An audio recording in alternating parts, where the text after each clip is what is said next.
الحمدللہ رب العالمین والعاقبۃ للمتقین والصلاۃ والسلام علی اشرف الانبیاء والمرسلین وعلی آلہ واصحابہ اجمعین۔ تمام تعریفات اللہ رب العزت کے لیے، ان گنت بیش بہا لاکھوں کروڑوں درود و سلام شاہ امم سلطان مدینہ فصیح البیاں جوامع الکلم حضرت محمد مصطفیٰ احمد مجتبیٰ صلی اللہ علیہ وعلی آلہ وسلم کے لیے، محبتوں، الفتوں اور نزاکتوں کے تمام نگینے، آبگینے اور تحائف نبی علیہ السلام کے مقدس و مطہر پاکیزہ گھرانے اہل بیت اطہار اور جانثاران محمد فدائیان کتاب و سنت صحابہ اکرام رضوان اللہ علیہ مجمعین کے لیے۔ محترم بھائیوں، نوجوان ساتھیوں، 22 رجب المرجب بانی بحر اسلام، امیر شام، فاتح عرب و عجم، 64 لاکھ مربع کلومیٹر کے حاکم حضرت معاویہ بن ابی سفیان رضی اللہ تعالیٰ عنہ کی وفات کا دن ہے۔ پاک و ہند کے اندر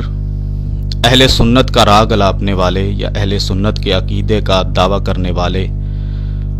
اکثر مسلمانوں کے اندر 22 رجب المرجب کے حوالے سے ایک نئی رسم، جس کا اسلام کے اندر کوئی تعلق نہیں ہے، اسلام کے اندر کوئی وجود نہیں ہے، ثبوت نہیں ہے، کنڈے کی رسم کا آغاز کر دیا گیا ہے، اور غالباً 2 صدیوں سے یا 1.5 صدی سے یا 1 صدی اس رسم بد کو پورے اہتمام و اتقان کے ساتھ ادا کیا جاتا ہے، اور یہ دعویٰ کیا جاتا ہے کہ یہ امام جعفر صادق رحمۃ اللہ علیہ کے ختم کے طور پہ کی جاتی ہے، احصال ثواب کے لیے کی جاتی ہے، اور چونکہ ایک من گھڑت واقعہ لکڑہارے کا بیان کر کے یہ بھی بتایا جاتا ہے کہ امام جعفر صادق نے خود اس کا حکم دیا تھا۔ میں بغیر کسی تمہید کے اس واقعے کی طرف آتا ہوں جو واقعہ آج فی زمانہ کنڈوں کی بنیاد بنا ہوا ہے۔ پہلی بات یہ ذہن نشین کر لیں کہ جو واقعہ میں آپ بھائیوں کے سامنے بیان کرنے جا رہا ہوں، اس واقعے کا کوئی ثبوت کسی مستند کتاب کے اندر نہیں ہے، بلکہ یہ موضوع ہے، من گھڑت ہے، اور جب کوئی واقعہ، کوئی قول یا کوئی روایت من گھڑت ہوتی ہے تو پھر وہ کسی مستند کتاب کے اندر نہیں ہوتی، وہ انسانوں کی خود بنائی ہوئی ہوتی ہے۔ میں اس واقعے کی طرف آتا ہوں جو آج کنڈوں کی بنیاد بنتا ہے یا ثبوت کے طور پہ لوگ پیش کرتے ہیں۔ یہ داستان منشی جمیل احمد کا منظوم کلام ہے۔ اس میں ایک لکڑہارے کا واقعہ بیان کیا گیا ہے جو مدینہ میں تنگ دستی کی زندگی بسر کرتا تھا، اور اس کے بیوی بچے اکثر مفلسی میں رہتے تھے، فاقے کرتے تھے۔ وہ 12 سال تک لکڑہارا در بدر کی ٹھوکریں کھاتا رہا، دھکے کھاتا رہا، لیکن فقر و فاقہ، تنگ دستی اور مفلسی کی زندگی ہی گزارتا رہا۔ یہ لکڑہارا ایک دن وزیر کے محل کے پاس سے گزرا۔ اب آپ نے اس قصے کے ان جملوں کے اوپر غور کرنا ہے کہ مدینہ بھی ہے اور وہاں پہ وزیر کا محل بھی ہے۔ یہ لکڑہارا ایک دن وزیر کے محل کے پاس سے گزرا۔ اس کی بیوی مدینہ میں وزیر کی نوکرانی تھی۔ وہ ایک دن جھاڑو دے رہی تھی کہ امام جعفر صادق رحمۃ اللہ علیہ اپنے ساتھیوں سمیت وہاں سے گزرے۔ وہ وزیر کے محل کے سامنے کھڑے ہو کر اپنے ساتھیوں سے پوچھتے ہیں کہ آج کون سی تاریخ ہے؟ تو ساتھیوں نے جواب دیا کہ آج رجب کی 22 تاریخ ہے۔ امام جعفر صادق رحمۃ اللہ علیہ نے فرمایا، اگر کسی حاجت مند کی حاجت نہ پوری ہوتی ہو یا کسی مشکل میں پھنسا ہوا ہو اور مشکل کشائی کی کوئی سبیل نظر نہ آتی ہو تو اس کو چاہیے کہ بازار سے نئے کنڈے لائے۔ میرے بھائیو، آپ نے اس قصے کے جملوں کے اوپر غور کرنا ہے۔ آپ جہاں سے بھی یہ قصہ اٹھاتے ہیں نا، آپ کو یہی ملے گا کہ امام جعفر صادق نے فرمایا کہ بازار جائے کوئی بندہ اور وہاں سے کنڈے لائے اور ان میں حلوہ اور پڑیاں بھر کر میرے نام کی فاتحہ پڑھے، اور پھر میرے ہی وسیلے سے دعا مانگ کے حاجت روائی اور مشکل کشائی کی جو ہے وہ کرے، دعویٰ کرے، یا میرے وسیلے سے حاجت روائی اور مشکل کشائی کرے تو قیامت کے روز میرا دامن پکڑ سکتا ہے۔ بلکہ کچھ واقعات کے اندر یہ بھی اضافہ کیا گیا کہ امام جعفر صادق نے کنڈوں کا حکم دے کر یہ بھی ساتھ فرمایا کہ میں اس کو جنت کے اندر لے کے جاؤں گا۔ انا للہ و انا الیہ راجعون۔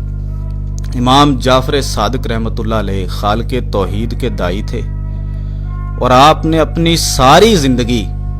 نبی کریم صلی اللہ علیہ وسلم کی شریعت کے مطابق، کتاب اللہ و سنت رسول اللہ صلی اللہ علیہ وسلم کے مطابق گزاری۔ وہ بھلا کیسے اس قسم کی بات کر سکتے ہیں یا اس بات کا حکم دے سکتے ہیں کہ میرے وسیلے سے مانگو، بلکہ وہ تو خالق توحید کے داعی ہیں، وہ کیسے توحید کے متضاد یا توحید کے الٹ مخالف بات کر سکتے ہیں؟ تو اب آپ اس پورے لکڑ ہارے کے کنڈوں والے واقعات کے جملوں کے اوپر غور کریں۔ سب سے پہلا جو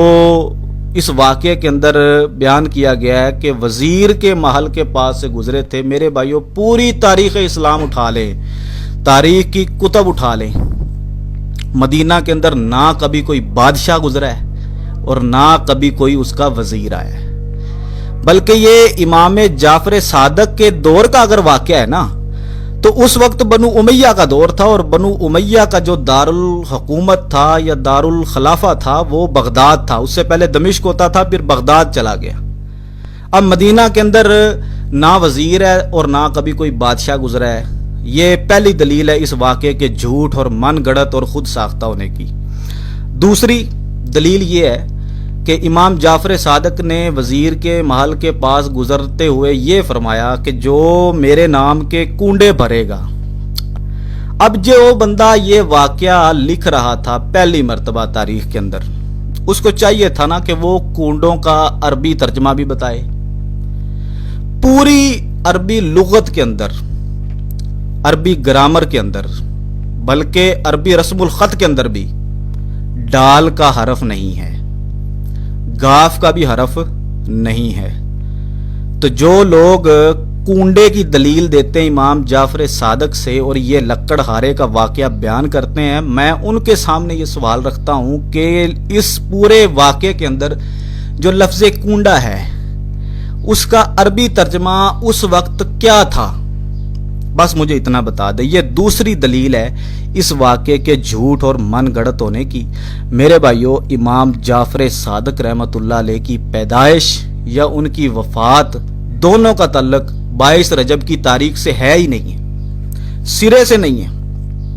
بلکہ ایک روایت کے مطابق امام جعفر صادق 8 رمضان المبارک 80 ہجری میں پیدا ہوئے۔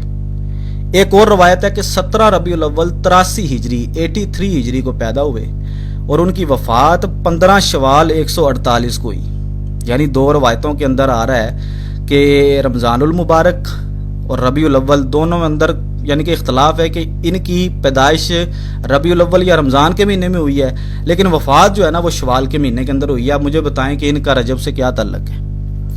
زندگی کے 52 سال امام جعفر صادق نے بنو امیہ کے دور میں گزارے ہیں، اور بنو امیہ کا دارالخلافہ تھا بغداد۔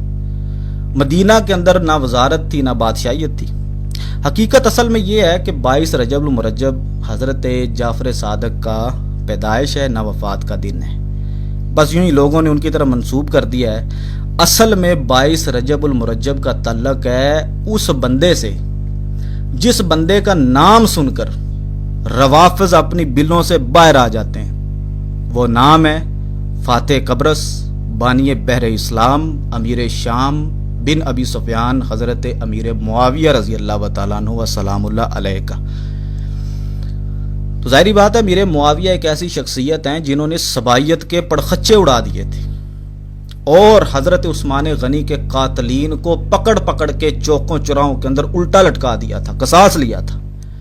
اور ان لوگوں کو بھی پکڑا تھا کہ جو علی اور معاویہ کے درمیان جنگ کا باعث بنے تھے، یعنی تھرڈ پارٹی سبائیت۔ آپ سبائیت شکن ہیں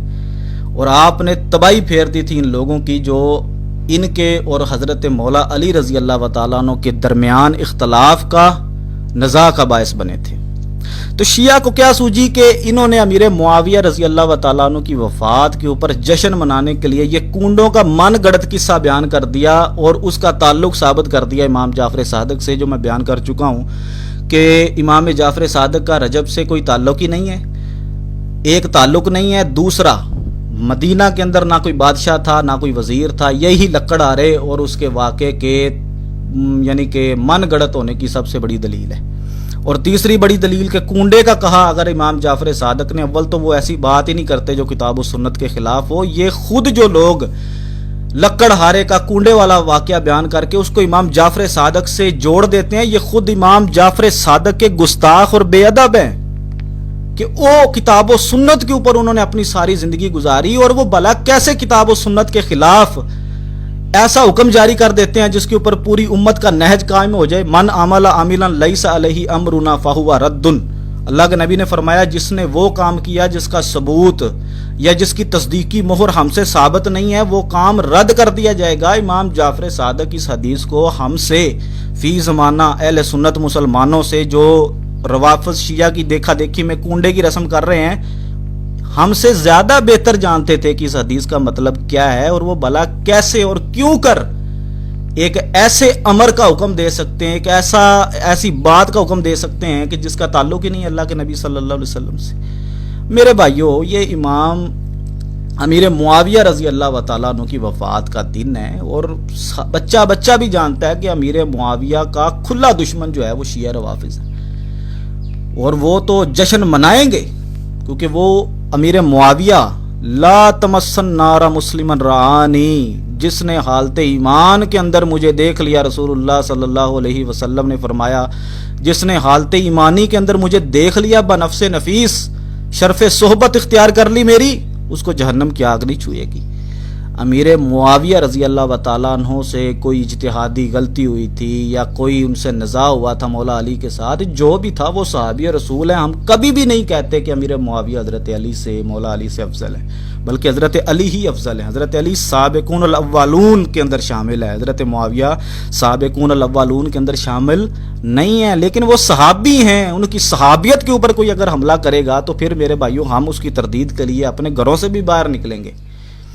تو یہ امیر معاویہ رضی اللہ تعالیٰ عنہ کی وفات ہے، اس کے اوپر شیعہ نے خوشی کا جب اہتمام کیا، ہمارے اہل سنت مسلمانوں نے بھی ان کی دیکھا دیکھی کے اندر اس کو جناب رواج دیا۔ اب شیعہ چونکہ اقلیت کے اندر ہیں، اور جب وہ اہل سنت کے سامنے امیر معاویہ کی وفات کا جشن منائیں گے تو اہل سنت کی اکثریت تو بھڑکے گی نا، غصے کے اندر آئے گی نا، لہذا انہوں نے کیا کیا، طریقہ واردات ان کا کیا تھا کہ وہ چھپ چھپا کر فجر کی نماز سے پہلے یا فجر کی نماز کے بعد، مطلب اندھیرے میں، ابھی سورج کی پہلی لو زمین پہ نہیں پڑتی، اور وہ چوری چوری اپنے گھروں کے اندر یہ کرنے لگ گئے اور نام دے دیا امام جعفر صادق کا۔ یہ جو اہل سنت ہمارے بھائی کر رہے ہیں، ان کو چاہیے نا پھر اگر آپ امیر معاویہ کی وفات کا جشن ان کی دیکھا دیکھی میں نہیں مناتے تو آپ علل اعلان اس کو کریں نا، آپ کیوں چھپ چھپا کے کر رہے ہیں؟ مطلب یہاں پہ وہ بغض ہے جو حضرت امیر معاویہ رضی اللہ تعالیٰ عنہ کا ہے۔ ایسے اہل سنت جن کے اوپر شیعہ روافض کے کم وزن دلائل کی چھاپ پڑ چکی ہے، یا اکثر ہمارے ہاں مسلمان اہل سنت کا دعویٰ کرنے والے ایسے بھی ہوتے ہیں کہ جو 10 محرم کو جھنڈا دیتے ہیں نکال کے، گھوڑوں کے نیچے سے گزرتے ہیں، سبیلے لگاتے ہیں، کوجی اور ٹھوٹیوں کے جناب ختم کرواتے ہیں، تو یہ سارا ان کی دیکھا دیکھی کے اندر ہو رہا ہے، اللہ کے نبی صلی اللہ علیہ وسلم سے ثابت نہیں ہے۔ میری تمام مسلمانوں سے، عقیدہ توحید کے اوپر قائم مسلمانوں سے، اور جن کا عقیدہ توحید ابھی کمزور ہے یا جن کو عقیدہ توحید کی سمجھ بوجھ نہیں ہے، جن کو سنت اور حدیث کا علم نہیں ہے، میں ان تمام سادہ لو مسلمانوں سے ایک ہی گزارش کرتا ہوں کہ اللہ کے نبی صلی اللہ علیہ وسلم نے فرمایا کہ معاویہ میرا رازدان ہے، جس نے معاویہ سے بغض رکھا وہ ہلاک ہوگا۔ حضرت معاویہ کی وفات کے اوپر، یوم وفات کے اوپر کنڈوں کا جشن منا کے جو بے بنیاد بات ہے، حضرت نبی کریم صلی اللہ علیہ وسلم کے جلال کو ہوا مت دیں۔ آپ اللہ کے نبی صلی اللہ علیہ وسلم کو کیا منہ دکھائیں گے کہ یا رسول اللہ میں آپ کے ہی ساتھی، آپ کی شرف صحبت کو اختیار کرنے والا، آپ کے ساتھ جنگیں کرنے والا، آپ کا کاتب وحی مقرر جس کو آپ نے کیا تھا، آپ کا جو سیکرٹری تھا، میں اس کے وفات کے اوپر جشن منا رہا تھا، کیا منہ دکھائیں گے ہم اللہ کے نبی صلی اللہ علیہ وسلم کو؟ اور اگر ہماری نیت یہ بھی نہیں ہے کہ یہ امیر معاویہ کا جشن نہیں ہے، یہ تو امام جعفر صادق کا ختم ہے، تو میرے بھائیوں پھر بھی ہم اللہ کے نبی صلی اللہ علیہ وسلم کو کیا منہ دکھائیں گے؟ اللہ کے نبی کہیں گے یہ عمل تو ہم نے نہیں کیا، نہ امام جعفر صادق رحمۃ اللہ علیہ نے اس کا حکم دیا، تم کون ہوتے ہو دین کے اندر ایک نئی ترمیم کرنے والے؟ اللہ رب العزت سے دعا ہے اللہ ہمیں امیر معاویہ سمیت تمام صحابہ کی اور بالخصوص اہل بیت اطہار رضی اللہ عنہم کی حقیقی محبت نصیب فرمائے، اور میرے بھائیوں اس دن کو سمجھو یہ امیر معاویہ کی وفات کا دن ہے، شیعہ جشن مناتے ہیں، آپ ان کی دیکھا دیکھی کے اندر جب ان کے ہی امر کو رواج دیں گے تو پھر میرے بھائیوں ہم دلائل کے ساتھ انشاءاللہ و تعالی میدان کے اندر نکلیں گے اور امیر معاویہ کی بلکہ ہر اس صحابی کا دفاع کریں گے جس کے اوپر ہلکی سی کوئی آنچ آتی ہے کفار کی جانب سے، صبائیت کی جانب سے۔ وما توفیقی الا باللہ وآخر دعوانا ان الحمدللہ رب العالمین۔